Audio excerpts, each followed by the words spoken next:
Stuber. Producer Miles Dale. Christoph Waltz. Goth.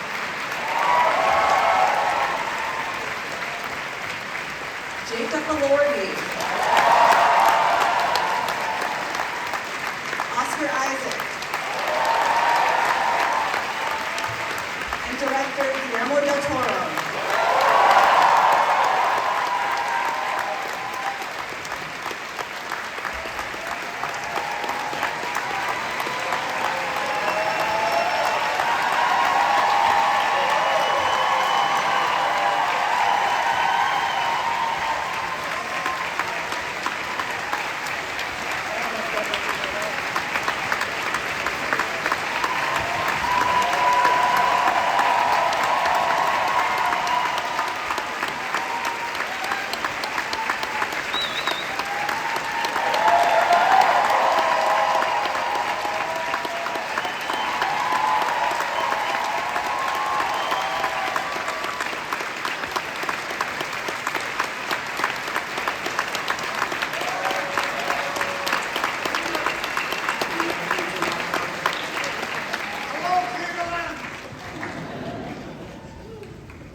We're so happy to have you here.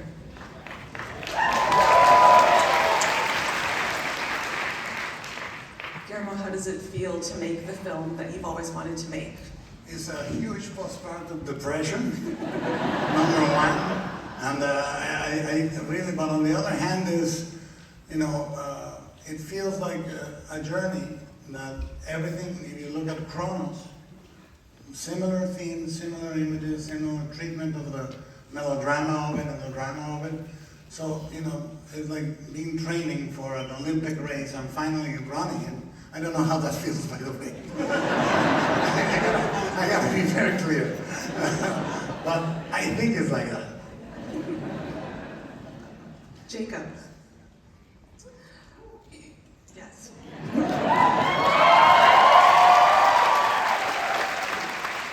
Frankenstein is famously a very physical role, and you have to communicate so much solely. Excuse me, I'm Frankenstein. I'm sorry.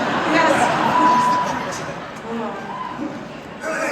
Give me your leg. Leg.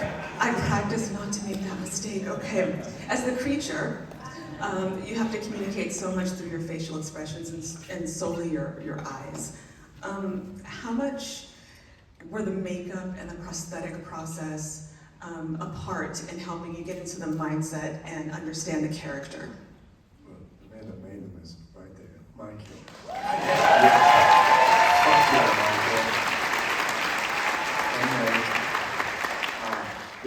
It was everything. I couldn't possibly have played the character without that. The process was, Guillermo had described it to me when we first spoke. He said I needed to take the sacrament, and it needed to be biblical, and it needed to be from the soul. So from the moment I sat in the chair with them in the morning, as sort of me, that kind of 10-hour process was what was necessary to be able to sort of step into that world. So it would be impossible without the work of Michael.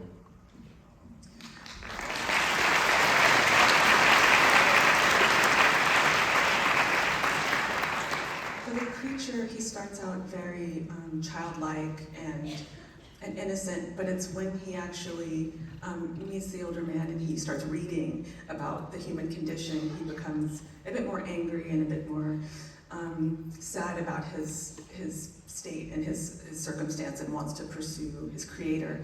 Can you talk a little bit about why it's that journey of learning more about the rest of humanity that makes him understand who he is? Well, I think that it is clearly in the book, and it's clearly in the journey that we exist in a state of innocence. I mean, the biting of the apple is the tree of knowledge. I mean, it is when we recognize our condition, is when we start feeling the world as a place that is either welcoming or horrible. And eventually, after 50, you realize it's both. You realize that that's the way it is. One of the books I recommended all the cast, and I send it to them, is the Book of Job. which is the most mysterious, beautiful book in the Bible. And it's exactly that question, why do bad things happen to good people? And the answer God gives is, basically, that's the way it is. And you don't question me. Which is an answer I heard from producers, but not from God. But ultimately, that's what we have to make peace. The world is at the same time a horrible, marvelous place. And that's the journey. The journey is every man's journey. Every